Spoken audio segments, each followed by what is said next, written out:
Hello everyone, అందరికీ నమస్కారం. Welcome back to Sriruchi vlogs. ఇవాల్టి special Diwali special sweet recipes అండి. సో ఇందులో మనం 3 కైండ్స్ ఆఫ్ స్వీట్స్ని చూద్దాం. ఫస్ట్ వచ్చేసి నో కుకింగ్ రెసిపీ. ఇప్పుడు నేను చూపిస్తున్నా కదా, ఇది అయితే మనం స్టవ్వే యూజ్ చేయకుండా మంచి ఫైబర్తో మంచి ప్రోటీన్తో ఉంటుంది ఈ రెసిపీ. అలానే సెకండ్ వచ్చేసి డ్రై ఫ్రూట్ రోల్ అండి. దీనికి నేమ్ అయితే నేను అలా పెట్టాను, వేరే నేమ్ ఏమైనా మీకు తెలిసినట్టయితే సజెస్ట్ చేయండి.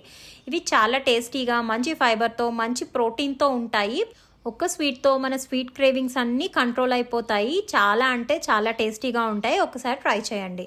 ముందుగా మనం డ్రై ఫ్రూట్ రోల్ చేసుకుందాం. దానికోసం నేను 1 కప్పు బాదం, అలానే 1 కప్పు ఖర్జూరం తీసుకున్నాను. అలానే కొన్ని పిస్తా, అలానే కొన్ని యాలకులు, జాజికాయ నట్మెగ్ అంటారు కదా అది. ఫస్ట్ నేను బాదం పప్పుల్ని డ్రై రోస్ట్ చేసుకున్నా అండి. ఇలా డ్రై రోస్ట్ చేసుకుంటే చాలా టేస్ట్ వస్తుంది ఆల్మండ్స్కి. ఇందులో స్టవ్ వాడేది ఈ ఒక్క స్టెప్లో మాత్రమే వాడతాం. ఇక్కడ కూడా ఇలా పొట్ట పగిలేంత వరకు ఫ్రై చేసుకోవాలండి ఆల్మండ్స్ని. ఇలా బాదం పప్పు వేగిన తర్వాత ఒక ప్లేట్లోకి వేసుకుని చల్లారి పెట్టుకుందాం.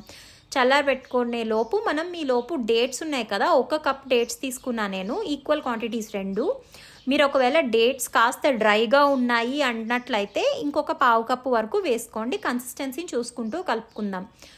ఇప్పుడు నేను ఆల్మండ్స్ చల్లారిపోయిన తర్వాత బాదం పప్పుల్లో 2 యాలకులు, అలానే 3 నుంచి 4 కుంకుమ పువ్వు రేకులు, ఇది జాజికాయ అండి, అదే నట్మెగ్ అంటారు కదా, ఇలా గ్రేట్ చేసుకుని వేసుకున్నాను.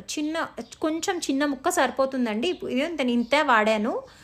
సో ఇలా దీన్ని మెత్తగా పిండిలాగా మిక్సీ పట్టుకోవాలి. మనం ఆల్రెడీ డేట్స్ని పేస్ట్ చేసుకుని తీసుకున్నాం కాబట్టి దాంట్లోకి ఫ్లోర్ కూడా వేసి, మనకి బయట ఆల్మండ్ ఫ్లోర్ అని దొరుకుతుందండి, అదైనా తెచ్చుకుని మీరు వేసుకోవచ్చు. దాంట్లో ఇలాచీ పొడి, జాజికాయ పొడి వేసుకుంటే సరిపోతుంది. ఇలా వేసుకున్న తర్వాత బాగా కలుపుకోవాలండి. మీరు ఒకవేళ ఈ ఖర్జూరం అనేది కాస్త డ్రైగా ఉన్నట్టయితే మీరు కాస్త ఖర్జూరం పడుతుంది. మనం చపాతీ పిండి కలుపుకుంటాం కదండి, కన్సిస్టెన్సీ అలా రావాలి. చక్కగా మెత్తగా ఉండాలి, మృదువుగా ఉండాలి, పైన మనకి లేయర్ మంచిగా వస్తుంది అలా కలుపుకున్నట్టయితే. ఒకవేళ మీకు సాఫ్రాన్ ఇష్టం లేదు, జాజికాయ ఇష్టం లేదన్నా స్కిప్ చేసేయచ్చండి. ఆల్టర్నేటివ్గా కావాలంటే మీరు గసగసాలు వేసుకోవచ్చు. ఇలా పిండి మొత్తం కలుపుకున్న తర్వాత పక్కన పెట్టుకుని నెక్స్ట్ మనం డ్రై ఫ్రూట్స్ తీసుకుందామండి. డ్రై ఫ్రూట్స్ నేను ఒక 15 to 20 పిస్తా తీసుకున్నాను. అలానే ఒక 10 జీడిపప్పు అండి, అవి నేను కోర్స్గా గ్రైండ్ చేసి తీసుకున్నాను. అలానే ఇందాక మనం ఖర్జూరం పేస్ట్ చేసుకున్నాం కదా, దాంట్లో 1 స్పూన్ అంతా మిగుల్చుకుని ఇది కలుపుకోవడం అంటే బైండింగ్ కోసం అండి. ఇది ఇట్లా బైండ్ అయితే మంచిగా ఉంటుంది కదా, నిలబడుతుంది లోపల టెక్స్చరు, అందుకని కాస్తంత ఉంచుకున్నాను. ఇందులోనే ఒక 20 జీడిపప్పులు, అలానే 5 బాదం పప్పులు పొడిలా చేసుకున్నానండి.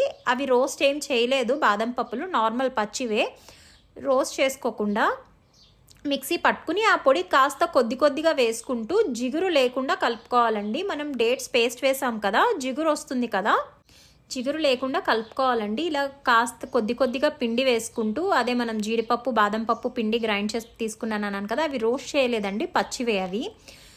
ఇలా కలుపుకుంటూ ఒక ఉండ అయ్యేలాగా తీసుకోవాలి. ఇలా ఉండ అయిన తర్వాత ఇది కూడా పక్కన పెట్టేసుకోవాలండి. మంచిగా చేతులకి అంటకుండా ఉండాలి, అంతే సరిపోతుంది. ఇలా అయితే సరిపోతుంది. ఇప్పుడు మనం ఇందాక తీసుకున్నాం కదా ఆ పిండిని, చపాతీ పిండి కన్సిస్టెన్సీలో కలిపాం కదా మనం ఫస్ట్, దాన్ని ఒక బటర్ పేపర్ తీసుకుని, లేదు అంటే ఒక ప్లేట్కైనా నెయ్యి అప్లై చేసుకుని మీరు చేసుకోవచ్చు. ఇలా పిండి స్ప్రెడ్ చేసుకుని చపాతీ కర్ర ఉంటుంది కదా, దాంతో రోల్ చేసుకోవాలి. రోల్ చేసుకున్న తర్వాత మనకి మంచిగా రోల్ పల్చగా చేసుకోకండి, మరీ పల్చగా కాదు, అలా మరీ మందంగా కాదు, మనం పూరి ఒత్తుతాం కదా ఆ లెవెల్లో అయితే సరిపోతుంది. ఇప్పుడు ఎడ్జెస్ కట్ చేసుకుంటూ మంచిగా పక్కన పెట్టుకోవాలండి. ఎడ్జెస్ కట్ చేసుకుని నెక్స్ట్ మనం ఇందాక డ్రై ఫ్రూట్స్ తీసుకున్నాం కదా, పిస్తా, క్యాష్యూస్, అది కూడా తీసుకుని ఆ పిండి ముద్దను కూడా ఒక బటర్ పేపర్లో వేసి వీడియోలో చూపిస్తున్నట్టుగా చేసుకోండి.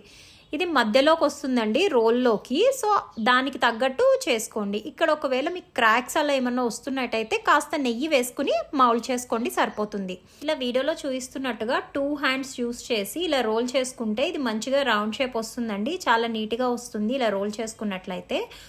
ఇలా రోల్ చేసుకున్న తర్వాత దీన్ని పక్కన పెట్టేసుకుని మనం ఫస్ట్ లేయర్ ప్రిపేర్ చేసుకున్నాం కదా, ఆ లేయర్ని తీసుకుని ఈ మధ్యలో పెట్టుకోవాలండి. మధ్యలో పెట్టి దాన్ని కూడా రోల్ చేసుకోవాలి. మనం రోల్ చేస్తాం కదా, అట్లా రోల్ చేసుకున్నట్టయితే నీట్గా వస్తుంది. ఇది ఎక్కడ క్రాక్ రాదండి, చక్కగా మంచిగా వస్తుంది. ఇలా రోల్ చేసుకున్న తర్వాత ఒక నైఫ్ తీసుకుని ఎక్సెస్ ఉన్నదాన్ని కట్ చేసుకుని పక్కన పెట్టుకోండి. ఇలా ఎక్సెస్ కట్ చేసుకున్న తర్వాత మనం వీలైనంత వరకు టైట్గా రోల్ చేసుకోవాలండి. టైట్గా రోల్ చేసుకున్నట్టయితే నీట్గా కనిపిస్తుంది. ఇలా లూజ్గా కాకుండా కాస్త టైట్గా రోల్ చేసుకోండి, సరిపోతుంది. ఇలా బటర్ పేపర్ని మళ్ళీ ఒకసారి ఇలా రోల్ చేసుకుని ఒకసారి రబ్ చేయండి. మరీ టైట్గా గట్టిగా ప్రెస్ చేయొద్దు, లైట్గా ప్రెస్ చేసుకుంటే ఇలా రోల్ చేసుకుంటే సరిపోతుంది.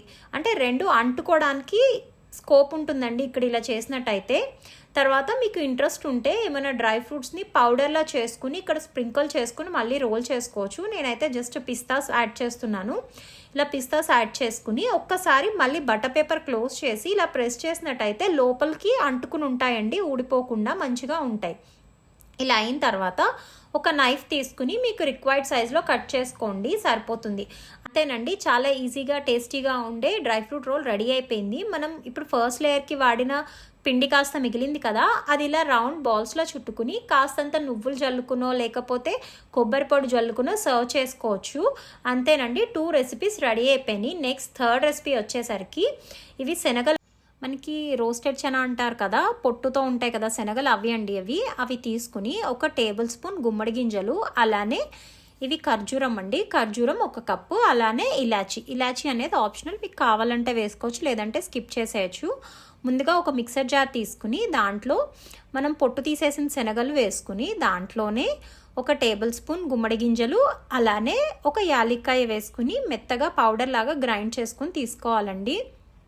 డేట్స్ వచ్చేసరికి ఖర్జూరం ఎలా అంటే, ఒకవేళ ఖర్జూరం హార్డ్గా ఉన్నట్టయితే కాస్త ఎక్కువ క్వాంటిటీ పడుతుందండి. ఒకవేళ సాఫ్ట్గా ఉండే ఖర్జూరం అయితే తక్కువ క్వాంటిటీ సరిపోతుంది. ఇలా పౌడర్ చేసుకుని తర్వాత మనం డేట్స్ని కూడా మెత్తగా పేస్ట్ లాగా చేసుకోవాలండి. పేస్ట్లా చేసుకుని దీంట్లోనే వేసేసి కలుపుకోవాలి, మంచిగా కలుపుకోవాలండి. ఇది కలిపేటప్పుడు ఏమవుతుందంటే డేట్స్ హార్డ్గా ఉంటే, ఇవి హార్డ్గా ఉన్నాయి డేట్స్, సో ఇలా హార్డ్గా ఉన్న డేట్స్ అయితే కాస్త కలపడానికి ఇబ్బంది అవుతుంది. సో బెటర్ కాస్త సాఫ్ట్గా ఉన్న డేట్స్ తీసుకోండి. ఇలా డేట్స్ కూడా వేసుకుని చపాతీ పిండి ముద్దలాగే కలుపుకోవాలండి మెత్తగా. ఒకవేళ బాగా హార్డ్గా అనిపిస్తే కాస్తంత నెయ్యి వేసుకుని కలుపుకోవచ్చు, నేనైతే యూస్ చేయలేదు. మెత్తగా చపాతీ ముద్దలా కలుపుకోవాలి, సాఫ్ట్ మెత్తగా ముద్దలా కలుపుకోవాలండి. ఇలా వీడియోలో ఇది కాస్త హార్డ్గా అనిపిస్తే కాస్తంత నెయ్యి వేసుకోవచ్చు, వేసుకుని బాగా కలుపుకోండి. ఇది చాలా ఈజీ అండి, చాలా టేస్టీ. దీనికి అసలు స్టవ్ అనేది ఎక్కడ యూస్ చేయం కాబట్టి చాలా ఈజీగా పిల్లలు కూడా ఈజీగా చేసేయగలుగుతారు. ఇలా మెత్తగా కలుపుకున్న తర్వాత చేతికి కాస్త నెయ్యి అప్లై చేసుకుని చిన్న చిన్న ఉండల్లాగా చేసుకోండి. చిన్న చిన్న ఉండల్లా చేసుకుని మీ దగ్గర ఒకవేళ మౌల్డ్స్ ఏమైనా ఉంటే మౌల్డ్లో పెట్టి ప్రెస్ చేసుకోవచ్చు, లేదంటే ఇలా రౌండ్ బాల్స్లానే సర్వ్ చేసేసుకోవచ్చు. చాలా టేస్టీగా ఉంటాయి. ఇవి 1 వీక్ నుంచి 10 డేస్ వరకు స్టోర్ ఉంటాయండి. ఇలా మీ దగ్గర ఒకవేళ, నా దగ్గర ఈ కోవా మౌల్డ్స్ ఉన్నాయి, సో అందుకని నేను ఇవి యూస్ చేశాను. ఇలా ప్రెస్ చేసుకుని చక్కగా తీసుకుంటే చాలా బాగుంటాయండి, చూడ్డానికి కూడా లుక్ చాలా బాగుంటుంది. దీనిపైన మీకు కావాలంటే ఏమైనా డ్రై ఫ్రూట్స్ పెట్టి గార్నిష్ చేసుకోవచ్చు.